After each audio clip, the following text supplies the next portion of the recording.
आज से तकरीबन 50 साल पहले चाइना किसी गिनती में ही नहीं था। चाइना की कुल आबादी करीब 100 करोड़ पर पहुंच चुकी थी। बेरोजगारी, लड़ाई झगड़े, दंगे फसाद अपने उरूज पर थे। चाइना को देखते थे तो ऐसा लगता था कि यार इस मुल्क का क्या होगा, क्योंकि एक तो इसकी कौम तालीम याफ्ता नहीं थी इतनी, और दूसरा तरक्की याफ्ता ममालिक से, खास करके वेस्टर्न और यूरोपियन कंट्रीज से इसकी बनती नहीं थी। इसने तो अपने मुल्क के दरवाजे दुनिया के लिए बंद करके रखे थे। लेकिन आज वही चाइना दुनिया पर राज कर रहा है, और वो वेस्टर्न और यूरोपियन कंट्रीज जो कभी चाइना के लिए परेशान हुआ करती थी ना कि यार इस मुल्क का क्या होगा, आज वही चाइना के बढ़ते हुए असर, ताकत और तिजारत की वजह से चाइना से परेशान है। क्योंकि बहुत से सेक्टर्स में, खास करके ऑटोमोबाइल, रिन्यूएबल एनर्जी और क्लीन एनर्जी के सेक्टर्स में चाइना से मुकाबला करना मुश्किल से नामुमकिन हो चुका है। 2021 के डेटा के मुताबिक चाइना पूरी दुनिया की 79% लिथियम आयन बैटरीज इलेक्ट्रिक गाड़ियों के लिए बना रहा था। 2023 के डेटा के मुताबिक पूरी दुनिया की 80% सोलर सेल्स की सप्लाई चाइना से आ रही थी। चाइना की ऑटोमोबाइल कंपनी BYD ने 2023 के खत्म होने तक मशहूर ज़माना और इलेक्ट्रिक गाड़ियों की दुनिया का बहुत ही बड़ा नाम टेस्ला को पीछे छोड़कर सबसे ज़्यादा इलेक्ट्रिक गाड़ियां बेचने का एजाज भी अपने नाम कर लिया। यानी भाई, कभी कोई सोच सकता था कि चाइनीज़ कार कंपनीज इतनी आगे निकल जाएंगी, लोग चाइनीज़ गाड़ियां खरीदेंगे? क्योंकि चाइनीज़ प्रोडक्ट्स के लिए आम तासुर तो यही है ना कि ये सस्ते ज़रूर होते हैं लेकिन क्वालिटी में हल्के होते हैं, इन पर भरोसा नहीं किया जा सकता। तो देखिए, ये जो सोच और ख्याल है ना, ये माजी का हिस्सा बन चुके हैं, क्योंकि आज चाइनीज कंपनीज इनोवेशन में, टेक्नोलॉजी में और क्वालिटी में इतनी आगे निकल चुकी हैं कि जर्मन, जापानीज और अमेरिकन कंपनीज चाइनीज कंपनीज के सामने पिट रही हैं, खास करके इलेक्ट्रिक व्हीकल और रिन्यूएबल एनर्जी के सेक्टर में। इस हकीकत का अंदाजा इस बात से लगाएं कि वो एलन मस्क, टेस्ला के फाउंडर, जो कभी BYD पर, उनके प्रोडक्ट्स पर हंसा करते थे। Although there's competitors now ramping up, and as you're familiar with BYD, which is also on the West Coast, I think they're ramping up production of their electric vehicles. Warren Buffett owns 10% stake in that. Why do you laugh? BYD is trying to compete. Why do you laugh? Have you seen their car? I have seen their car, yes. आज इन्हीं की तरफ से इस बात को admit किया गया है कि BYD के प्रोडक्ट्स काफ़ी अच्छे और कॉम्पिटिटिव हैं। इसके अलावा रिसेंटली इनकी तरफ से ये भी कहा गया कि अगर चाइनीज़ कंपनीज पर ट्रेड बैरियर्स नहीं लगाए गए ना, यानी टैरिफ्स और टैक्सेस, तो चाइनीज़ कार कंपनीज पूरी दुनिया की कार कंपनीज को तबाह बर्बाद कर देंगी, डिमोलिश कर देंगी। The Chinese car companies are the most competitive car companies in the world, so I think they will have significant success outside of China. Frankly, I think if there are not trade barriers established, they will pretty much demolish most other car companies in the world. और देखें, मई के महीने में American president Joe Biden ने Chinese electric गाड़ियां, steel और semiconductors पर 25% से टैरिफ बढ़ाकर सीधा 100% कर दिया। A 100% tariff on electric vehicles made in China. People say, wow. इसके अगले महीने यूरोप ने भी चाइनीज इलेक्ट्रिक गाड़ियों पर टैरिफ बढ़ाकर 38% तक कर दिया। दोस्तों, ये वही कंट्रीज हैं जो कभी पूरी दुनिया को free trade, competition, open economy पर लेक्चर्स दिया करती थी। Free trade serves the cause of economic progress, and it serves the cause of world peace. When governments get too involved in trade, economic costs increase and political disputes multiply. We must resist protectionism, because it can only lead to fewer jobs for them and fewer jobs for us. लेकिन आज Chinese competition से इतनी परेशान हो गई हैं कि ये सारी चीजें कर रही हैं। तो सवाल उठता है कि आखिर चाइना ने ये कैसे किया? कैसे आज चाइना इलेक्ट्रिक गाड़ी की रेस में, रिन्यूएबल एनर्जी के रेस में इतना आगे निकल गया है? ऐसा चाइना के पास क्या है कि इसे हराना मुश्किल ही नहीं, नामुमकिन होता जा रहा है? तो चलें आज की इस वीडियो में इन्हीं सवालात के जवाबात को जानते हैं। लेकिन वीडियो शुरू करने से पहले, मेरा नाम फैज़ान रज़ा मारफानी है और मैं आपको अपने चैनल पर वेलकम करता हूं। अगर आप नए हैं और आपने मेरे चैनल को अभी तक सब्सक्राइब नहीं किया तो मेहरबानी कर सब्सक्राइब कर दें, क्योंकि इस चैनल पर आपको ऐसी ही इन्फॉर्मेटिव वीडियोस मिलती रहेंगी। तो देर किस बात की, चैनल को सब्सक्राइब करें, वीडियो को लाइक करें और शेयर करना ना भूलें। तो चलें आज की इस वीडियो का आगाज करते हैं। तो देखें आज चाइना कैसे इनोवेशन की, रिन्यूएबल एनर्जी की और इलेक्ट्रिक गाड़ियों की रेस में आगे बढ़ा है। इसे अच्छे से समझने के लिए जरूरी है कि चीजों को शुरुआत से समझा जाए। मेरा मतलब तारीख के पन्नों को पलटा जाए और उससे कुछ सीखने की कोशिश की जाए। तो देखें महीना था अक्टूबर का और साल था 1949 जब पीपल्स रिपब्लिक ऑफ चाइना वजूद में आया और तकरीबन 26-27 सालों तक एक ही शख्स के कंट्रोल में रहा, माओ ज़ेडोंग। एक ऐसा नाम जो किसी के लिए लीडर, किसी के लिए खुदा तो किसी के लिए शैतान था। इनके दौर में ज्यादातर लड़ाई झगड़े, दंगे फसाद और जंगों का जोर था। सिर्फ मिलिट्री और ब्यूरोक्रेट्स के लोगों के हाथ में ताकत, पैसा और आसाइशें थीं और बाकी चाइना की आवाम तंगदस्ती में अपना हाल गुजार रही थी। गाड़ियों के हवाले से बात करें तो 1953 में चाइना में पहली कार कंपनी खोली गई और 1958 में जाकर इस कंपनी ने अपनी पहली गाड़ी मार्केट में इंट्रोड्यूस की, होंकी CA72, जो कि कहने को तो चाइनीज कंपनी ने बनाई, चाइना में बनी, लेकिन हकीकत में ये गाड़ी बनाई थी सोवियत यूनियन के इंजीनियर्स ने, क्योंकि ना तो उस वक्त चाइनीज में इतनी काबिलियत मौजूद थी और दूसरा चाइना और सोवियत यूनियन के दरमियान ताल्लुकात उस वक्त काफी बेहतर थे। बहरहाल देखने वाली बात यह है कि पहली सीडान गाड़ी चाइना में 1958 में इंट्रोड्यूस की गई और 20 साल गुजरने के बाद 1968 और 1978 बावजूद इसके कि इस दौरान चाइना की आबादी बहुत तेज से बढ़ी, 100 करोड़ पर पहुंच गई, लेकिन चाइना में इन 20 सालों में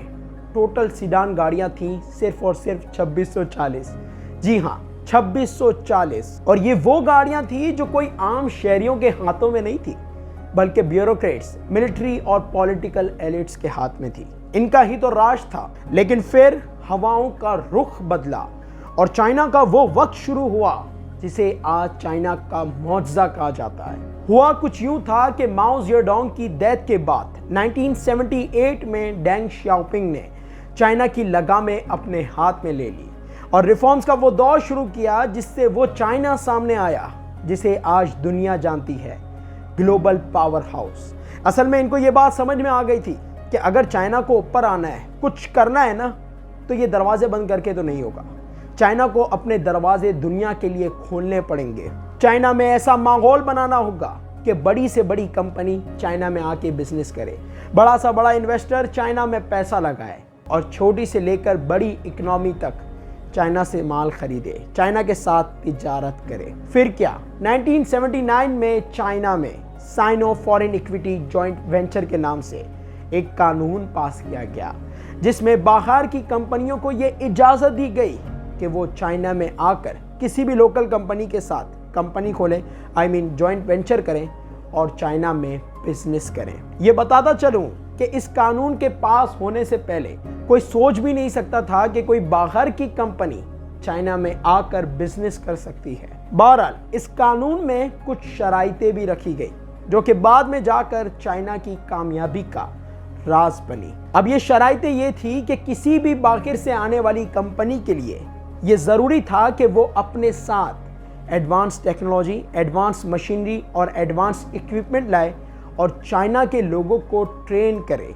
मतलब सिर्फ दूर अंदेशी देखें, ये नहीं कहा कि भाई कोई भी कंपनी यहाँ पर आए, पैसा कमाए और अपने मुल्क में चले जाए। नहीं, यहाँ आए, पैसा भी कमाए और चाइना के लोगों को काबिल भी बनाए। चाइना में इन्वेस्टमेंट को बढ़ावा देने के लिए 1980 में स्पेशल इकोनॉमिक जोन्स भी बनाना शुरू कर दिए गए।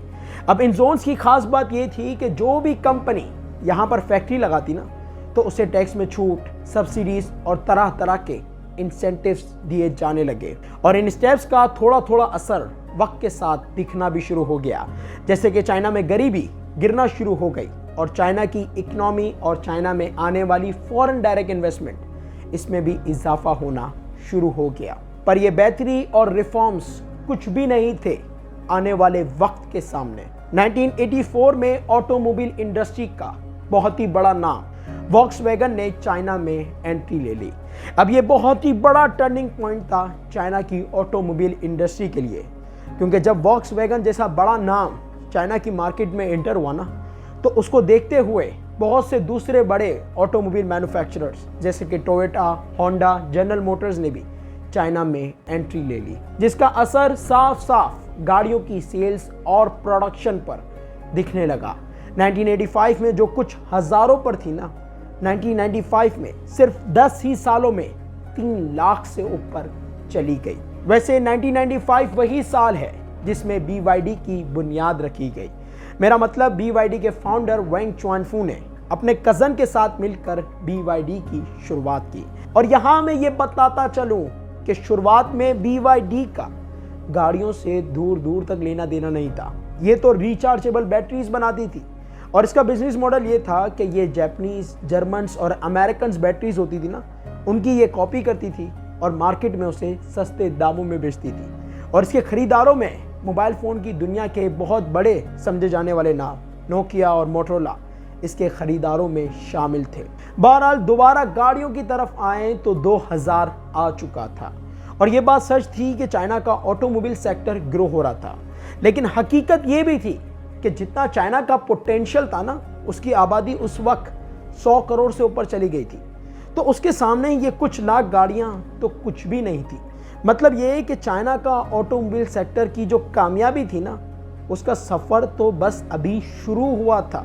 और ये बात चाइना के पॉलिसी मेकर्स, चाइनीज़ गवर्नमेंट बहुत अच्छे से जानती थी। इसलिए इन्होंने अपने 10वें 5 साला प्लान में, जो कि 2001 से 2005 तक था ना, इसमें कुछ अहम गोल सेट किए। और यहाँ मैं ये बताता चलूँ कि ये जो चाइना में प्लान बनाए जाते हैं ना, खास करके ये 5 साला प्लान, इसमें जो गोल सेट किए जाते हैं ना, ये सिर्फ बातों की हद तक नहीं होते, इस पर अमली काम भी किया जाता है। सेंट्रल गवर्नमेंट से लेकर लोकल गवर्नमेंट तक ये जो भी टारगेट सेट किए जाते हैं उसको पूरा करने की कोशिश करती है। बहरहाल चाइना के 10वें 5 साला प्लान के गोल्स की बात करें ना, तो पहला तो ये डिसाइड किया गया कि लोगों के लिए गाड़ी खरीदना आसान किया जाएगा, जिससे मुराद ये है कि एक तो गाड़ियों को सस्ता किया जाए ताकि ज़्यादा से ज़्यादा लोग गाड़ी खरीदें, और दूसरा गाड़ी अपने नाम पर करना, क्योंकि चाइना वो कंट्री है जहाँ पर एक बड़े अरसे तक ये प्राइवेट ओनरशिप की गाड़ी अपने नाम पर भी हो सकती है, इसका कोई कॉन्सेप्ट ही नहीं था। लोग ज़्यादातर पब्लिक ट्रांसपोर्ट, आपकी बसेस, टैक्सीज और रेलवेज, इसके ज़रिए सफ़र किया करते थे। तो ये गोल सेट किया कि लोगों का दिमाग बनाना है, उनको इनकरेज करना है कि भाई अपनी खुद की गाड़ी खरीदो। क्योंकि देखें, ऑटोमोबाइल सेक्टर, गाड़ियाँ, ये एक ऐसी चीज़ है कि जब इसकी डिमांड बढ़ती है ना, तो इसकी वजह से बहुत सी दूसरी इंडस्ट्रीज़ भी ग्रो होती हैं। जैसे कि स्टील, गाड़ियाँ स्टील से बनती हैं। पेट्रोल, लोग गाड़ियाँ खरीदेंगे तो उसमें पेट्रोल भी डलवाएंगे। गाड़ी के पार्ट्स, तो क्या होता है कि पूरी एक चेन चलती है, इकोनॉमी ग्रो होती है, रोजगार के मौके पैदा होते हैं। बहरहाल इसके अलावा एक और गोल ये भी सेट किया गया कि अब से यानी 2001 से चाइना में एडवांस टेक्नोलॉजी, एडवांस इंडस्ट्रीज, जैसे कि आपकी टेक इंडस्ट्री हो गई, क्योंकि इस इंडस्ट्री में क्या है, पैसा बहुत है और उसके मुकाबले में मेहनत इतनी नहीं है। वैसे 2001 वही साल है जिसमें चाइना वर्ल्ड ट्रेड ऑर्गेनाइजेशन का मेंबर बना, जिसके बाद तो गोया चाइना की इकोनॉमी ऐसे ग्रो हुई कि उसने कभी मुड़कर नहीं देखा। 2002 में चाइना में गाड़ियों की सेल्स में 50% इजाफा हुआ। हुकूमत की मेहनत रंग लाना शुरू कर गई। चाइना का ऑटोमोबाइल सेक्टर बहुत तेजी से ग्रो हो रहा था। गाड़ियां बनाने वालों की चांदनी लगी हुई थी, जिसको देखते हुए बहुत से दूसरे ऑटोमोबाइल मैन्युफैक्चरर्स भी चाइना की मार्केट में कूद पड़े, जिसमें से एक था BYD। जी हाँ, 2003 में BYD ने एक छोटी सी लोकल गाड़ियां बनाने वाली कंपनी खरीदकर रिचार्जेबल बैटरीज के साथ साथ गाड़ियों की दुनिया में भी कदम रख दिया और 2 साल बाद 2005 में अपनी पहली गाड़ी BYD F3 मार्केट में लॉन्च कर दी, जो कि एवरग्रीन और ऑल टाइम फेवरेट समझे जाने वाली कार टोयोटा करोला की 2 कॉपी थी। फर्क ये था कि BYD की F3 दामों में कम थी, जिसकी वजह से मार्केट में चली भी।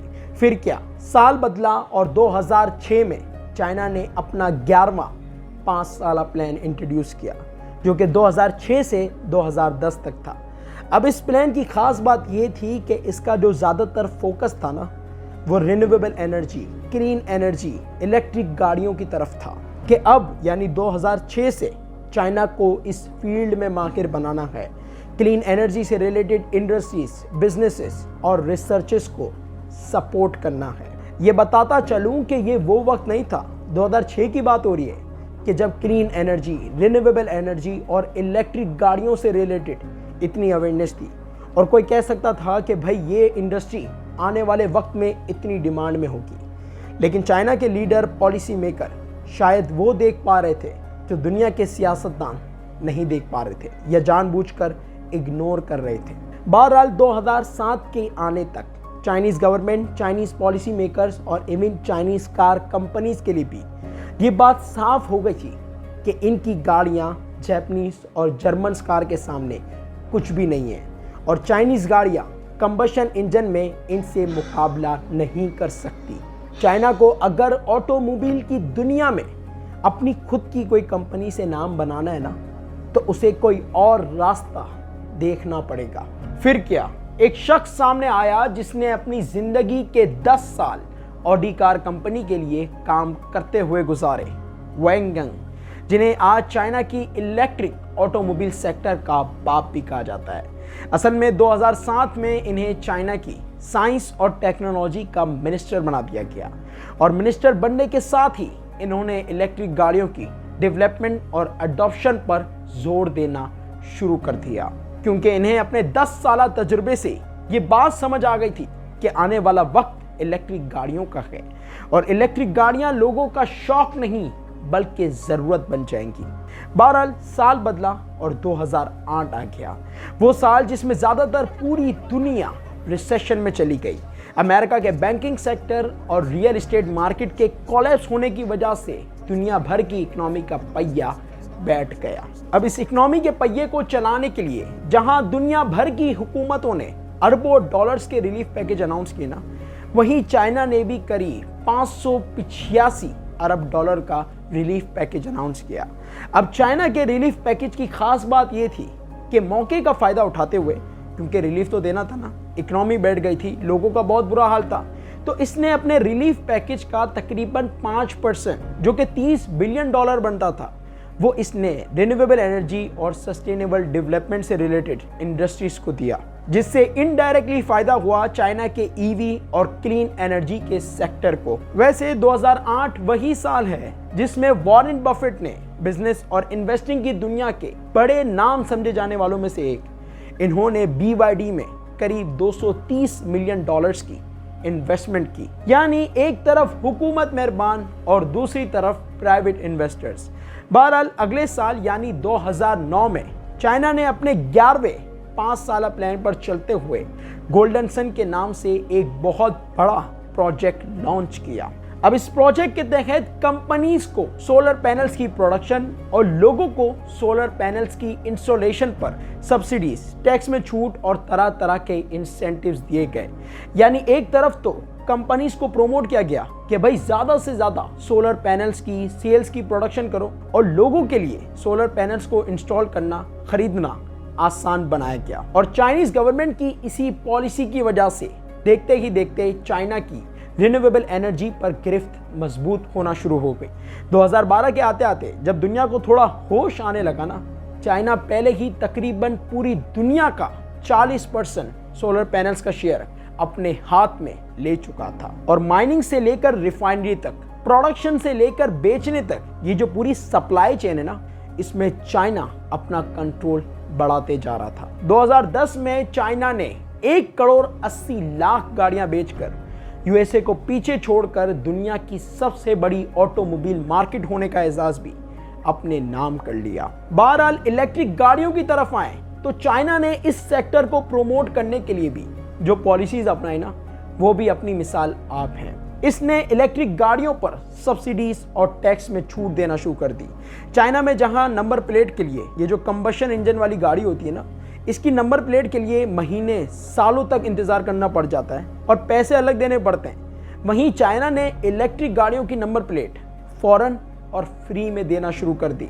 चाइना में जगह जगह देखते ही देखते पब्लिक चार्जिंग स्टेशंस बनाना शुरू कर दिए।